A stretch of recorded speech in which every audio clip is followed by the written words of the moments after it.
வணக்கம். வள்ளுவரின் தனிச்சிறப்பே எல்லோரும் பார்க்கக்கூடிய கோணத்திலே இருந்து முற்றிலும் மாறுபட்டு புதிய ஒரு கோணத்தை காணச் செய்தல். வழக்கமாக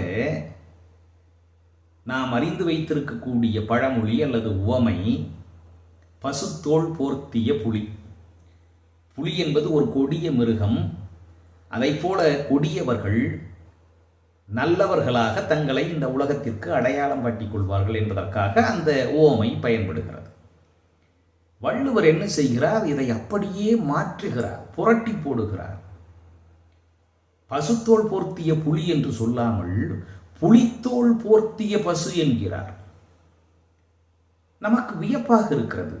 பசு எதற்காக புலித்தோலை போர்த்த வேண்டும்?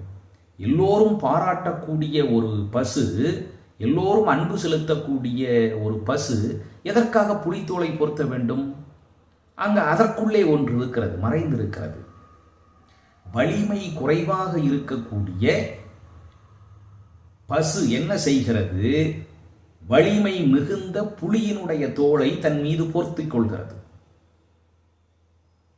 போர்த்தி கொண்டு ஒரு நல்ல விளைநிலத்துக்குள்ளே நுழைந்து விட்டது, வயலுக்குள்ளே நுழைந்து விட்டது.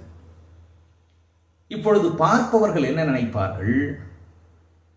புலியினுடைய தோற்றத்திலே இருப்பதால் அச்சப்படுவார்கள். அது மட்டுமல்ல, இது புலி, இது விளைநிலத்துக்குள்ளே நுழைந்திருக்கிறது. அங்கே இருக்கக்கூடிய பயிர்களுக்கு எந்த நாசத்தையும் இது ஏற்படுத்தாது என்று நம்புவார்கள். புலி பசித்தாலும் புல்லை தின்னாது. ஆனால் இந்த பசு என்ன செய்கிறது? மற்றவர்களை அச்சப்படுத்திவிட்டு விளைநிலத்துக்குள்ளே நுழைந்து விரும்பிய அளவுக்கு உண்டு தீர்க்கிறது. அதைப்போல வலிமையில் குறைந்த ஆனால் தங்களை மாபெரும் அறிவாளிகள், மாபெரும் திறமைசாலிகள், மாபெரும் ஆற்றலாளர்கள் என்றெல்லாம் காட்டிக்கொள்ளுகின்ற ஒரு சிலர், குறிப்பாக இந்த துறவு வேடத்திலே இருக்கக்கூடியவர்கள், துறவி என்ற புலித்தோலை தன் மீது போர்த்தி கொண்டு, ஆஹா, அவர் எவ்வளவு நல்லவர் தெரியுமா, அவர் எவ்வளவு உத்தமர் தெரியுமா, அவர் எவ்வளவு புனிதர் தெரியுமா என்று உலகத்திற்கு காட்டிக்கொண்டு தான் நினைத்த அத்தனை தீங்கு காரியங்களையும் செய்து முடிப்பார்கள். இப்படிப்பட்டவர்களிடம் மிக எச்சரிக்கையாக இருக்க வேண்டும் என்று வள்ளுவர் அன்றைக்கே சொல்லி வைத்திருக்கிறார், கூடா ஒழுக்கம் என்ற அதிகாரத்திலே.